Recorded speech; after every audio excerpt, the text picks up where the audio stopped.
Hello guys, Charlie here. Welcome to another video. In today's video, I want to talk about the 75 Hard Challenge. You probably heard about it. It's pretty famous already, at least for the past year. So, in this video, I want to talk about two main things. The first thing is my experience with the 75 Hard Challenge, and the second point is why the 75 Hard Challenge is like such a smart move in marketing terms for a fitness professional. Okay, so the first point, the 75 hard challenge. So why I think it's a good idea. In my case, I have struggled with discipline problems and I've struggled with consistency problems, with consistency basically. So I think that if that's your case, like you can't finish the things you start, or you care too much about what others think about you, and basically what one of the factors that's keeping you from where you want to be right now in your life is that mental toughness, that ability to stick with the decisions you made in the beginning of changing your life in one way or another, then this program is for you. This program is not a fitness program or a personal growth program, we could say that, or professional growth program. It's a mental toughness program. So it's designed to develop that mental toughness and that like experience you have with uncomfortable situations specifically. So basically, the idea of the program is that it's 75 days of doing certain challenges, right? You can look it up, but basically you have to drink 1 gallon of water, not less than that, per day. You have to read 10 pages of a physical book related to personal development or professional development, not fiction and not anything else that's not any of those two topics. As well, that means that digital books are not allowed, or audiobooks, they don't count. Number 3, you have to take a picture of yourself, of your progress every single day, and even if it's easy, you have to do it. It's part of the program. If you don't take a picture one day, you have to start all over again. You have to also accomplish doing 2 workouts per day, and one has to be outdoors. These workouts have to be at least 45 minutes. So that doesn't mean less than 45 minutes, and that doesn't mean neither doing both of them indoors. You have to do one outdoors, like running, like in the sky. Even if it's raining, you have to do it. Or if it's snowing, you have to do it. You have to get out of your house. Kind of hard right now with the coronavirus, but you have to. There's no other way around it. And the last thing that you have to do is follow a diet. No matter what diet you choose to follow, that diet has to not include cheat meals. Okay, so you can't do a chocolate diet, right? Like eating only chocolate, that's not allowed. You have to do a diet, and that diet cannot contain cheat meals for 75 days straight. So basically, no sugar, unless it's like fruits or something like that. Sugar from fruits. Now, what tips or experience what I have encountered? The first time I tried to do it, I found myself trying to change these rules to my convenience. So the moment you do that, you already lost, because the idea is that the circumstances of life are not gonna come to you and say like, oh, you don't like this, okay, I'm gonna change it for you. No, that doesn't happen like that.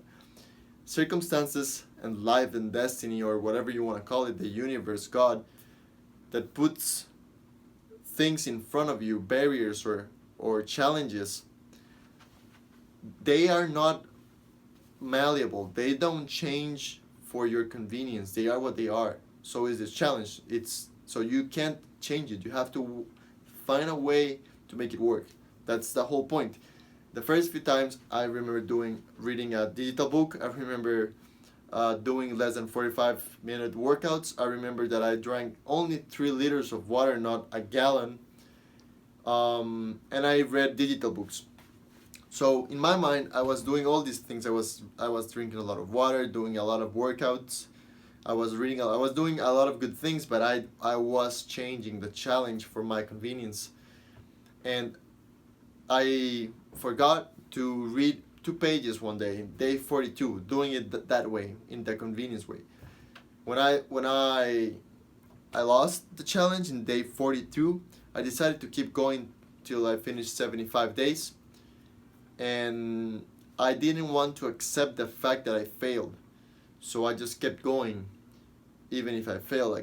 Like if nothing happened. And what happened was that it was easier to fail again and again and again. So with time, I started failing on other things, and by the end of the challenge, only like 2 things I did every single day, and those were that I took a picture of myself every single day. I think maybe I missed like one day. I'm not sure. And another one, I don't remember the other one. But the point of this is that it doesn't work if you change the challenge for your convenience, and if you fail, you have to accept the fact that you failed. There's nothing wrong with failing.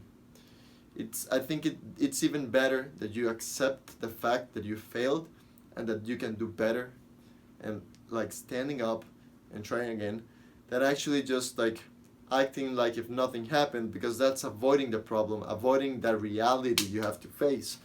And I think that those little things that may sound too stupid make the whole difference. So I'm gonna do a video only on this when I finish. Right now I'm on day 10. I'm doing it again.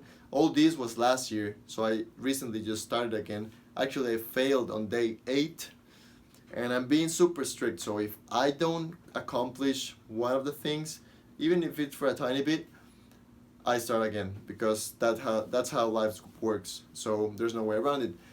Now, what do I think that are some good tips for this challenge besides the ones that I already said? Try to get a big bottle for water, so then you have to be counting glasses every single day, and that it's less work for you and you can track it better. Wake up earlier and go for a walk or a run. That way you get the outdoor workout out of the way as soon as you wake up. Plus, waking up early is very, very good for you and for your productivity and for your health in general. You're gonna want to sleep earlier instead of watching Netflix or playing video games. And if you do, you're gonna have a bad time waking up early. And I say that because of experience. But also, not only that, but waking up early is gonna give you more time to do a lot of things, not only of the challenge but of your personal life or your professional life. So it's a very good habit.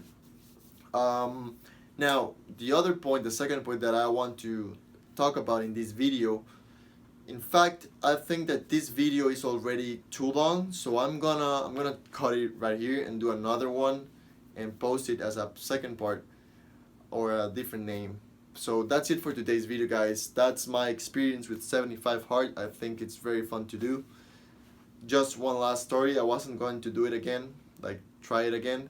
I knew that I was gonna try it again eventually, because I want to pass the challenge. I want to succeed, right? But the reason why I started right now is because my sister started it, and she started and told me like, want to do this with me. And my sister's not the type of person that is like very athletic or very disciplined on eating and doing exercises and all these things related to the challenge. So I said yes, because I mean, if she started it and she's asking me to do it and she accomplishes, then I'm gonna feel kind of bad for myself. Plus, it motivates me, the fact that she's the one asking me to do it. Plus, it's more fun to do the challenge if you have someone to hold yourself accountable with, and kind of you hold her accountable and she holds you accountable. That's a very, very good tip for the challenge. Don't do it alone. It's more hard, definitely. But that's it, guys. Thanks a lot for listening, and pura vida.